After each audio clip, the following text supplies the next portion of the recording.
Mi nombre es Fab y te doy la bienvenida al canal del Laboratorio Cultural Árboles, un espacio donde encontrarás temas de historia, sociedad y cultura desde una perspectiva crítica y con narraciones 100% originales. Quédate conmigo, comenzamos.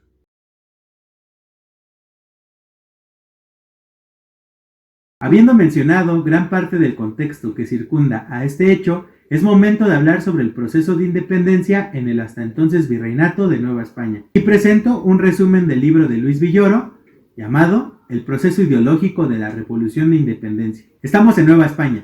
Todo comienza con dos opciones en 1808, cuando la corona española es arrebatada por el Imperio Napoleónico. La primera, la del ala peninsular, que buscaba mantenerse a la espera de la restauración del nuevo rey Fernando VII, y que pretendía mantener todo igual mientras esto sucedía.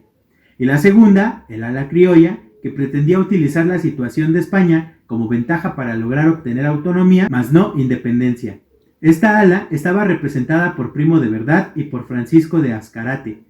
Sin embargo, dentro de ella comenzaban a sonar personajes como Gabriel de Talamantes, quien ya comenzaba a hablar de independencia.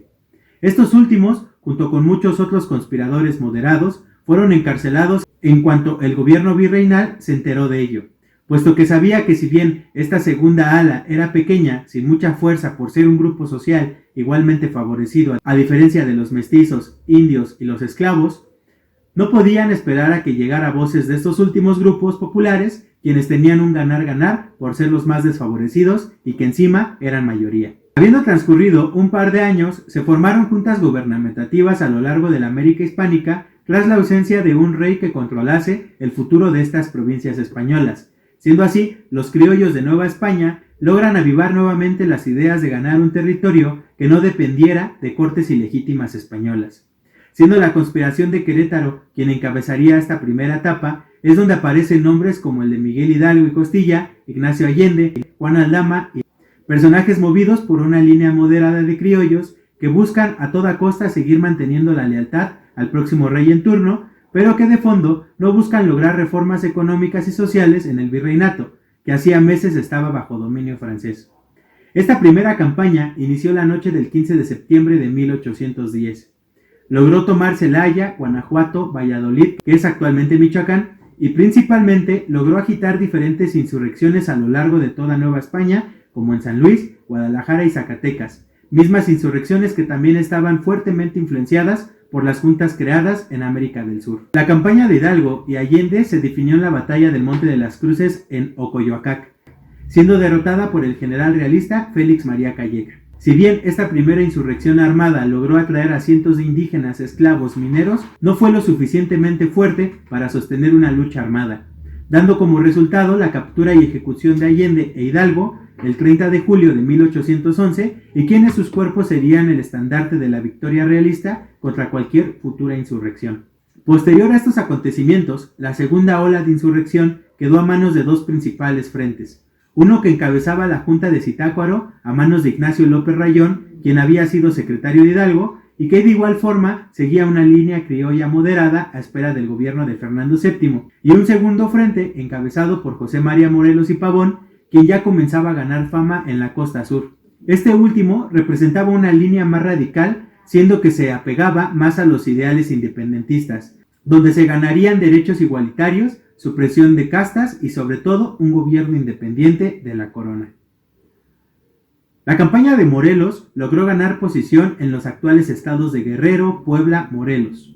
En 1812, la batalla conocida como el sitio de Cuautla es el parteaguas del movimiento insurrecto en Nueva España, porque si bien este enfrentamiento terminó como derrota para los insurgentes nuevamente, la popularidad del movimiento armado contra los peninsulares avivaba una brasa de liberación que recuperaría por un lado las ideas revolucionarias influenciadas por letras de Francisco Javier Alegre, Fray Servando Teresa de Mier, Antonio de Lizardi para los letrados, y por el otro la cólera de un pueblo oprimido frente a su opresor. Como se había mencionado, en 1812, las Cortes de Cádiz, si bien seguían siendo mal augurio para las Indias, para España fue la llegada de un régimen monárquico constitucional que se veía fuertemente influenciado por los ideales de la Revolución Francesa.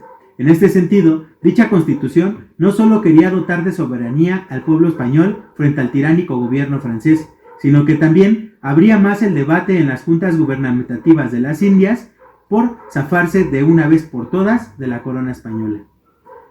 Tal debate llegó a Nueva España que en 1813 se forma el Congreso de Chilpancingo, donde figuraban los principales movimientos de insurrección, el de Rayón y el de Morelos. El Congreso, cual reunido el 14 de septiembre de 1813, fue la sede en que Juan Nepomuceno Rosáins, secretario de Morelos, lee el documento escrito por este último, Sentimientos de la Nación, documento que expresa los primeros pasos de una nueva nación independiente. En 1814, Félix Calleja había sido nombrado por la Corte de Indias virrey de Nueva España gracias a sus méritos militares en los levantamientos armados hasta ese momento sucedidos.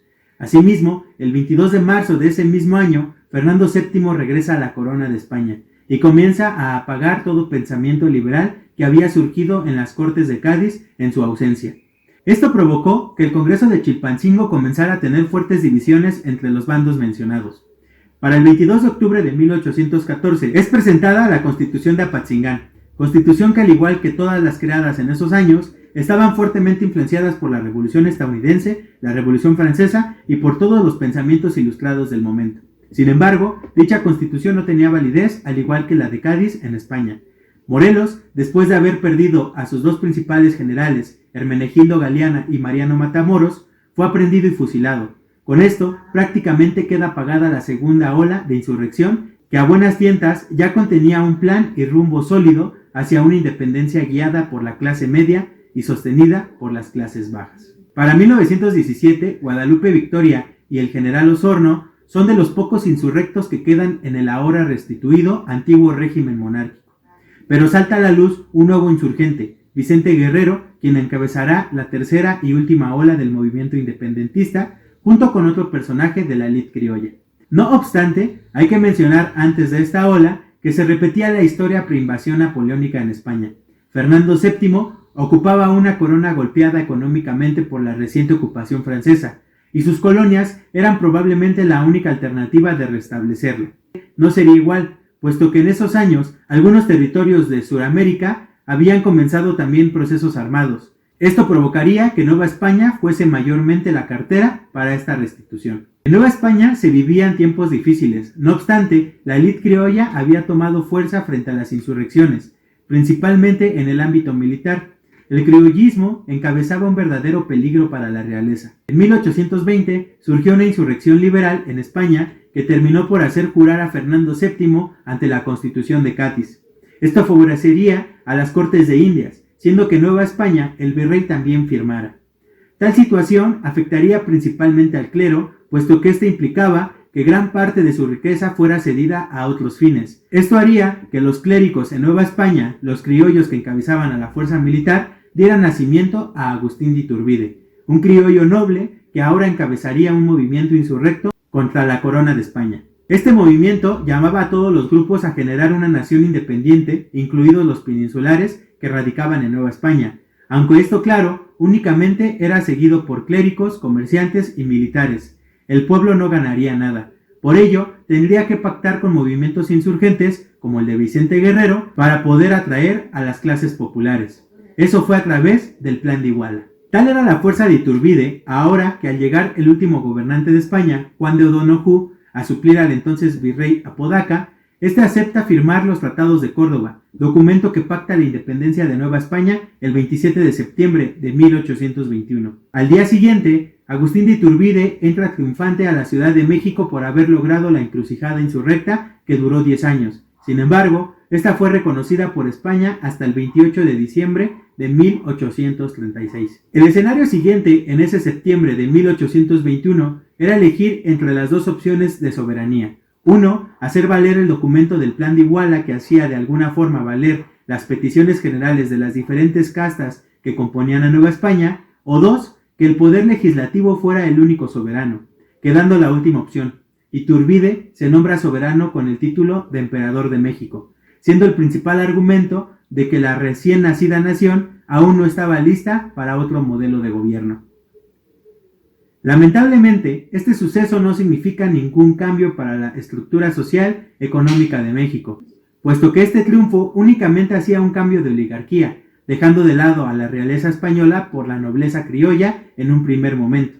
Los pocos insurgentes que quedaban ahora encabezarían una ola de insurrección no armada, sino política en los órganos representativos. Finalmente, las clases oprimidas no alzarían su voz y lo más cercano a ello sería lo poco o mucho que la insurgencia letrada de clase media pudiese lograr en los siguientes meses. Finalmente, el 1 de enero de 1823, Antonio López de Santana, con el apoyo de otros insurgentes como Guerrero, Bravo y Guadalupe Victoria, inician una campaña que terminaría por disolver el imperio iturbidista el 19 de marzo de 1823. Esto arrojó como resultado un gobierno provisional con dos insurgentes al mando, Nicolás Bravo y Guadalupe Victoria, siendo este último el que más tarde, el 10 de octubre de 1824, se convirtiera en el primer presidente de los Estados Unidos mexicanos. Me gustaría decir que ese fue el inicio de una historia bonita. Sin embargo, tanto en lo histórico como en lo político-económico, la historia de México como nación ha suscitado un sinfín de conflictos donde siempre el oprimido termina siendo la carne de cañón y quien resiente los platos rotos de quienes representan la República.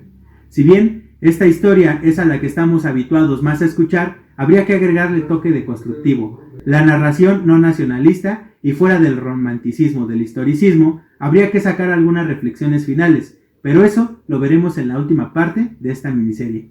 Bye.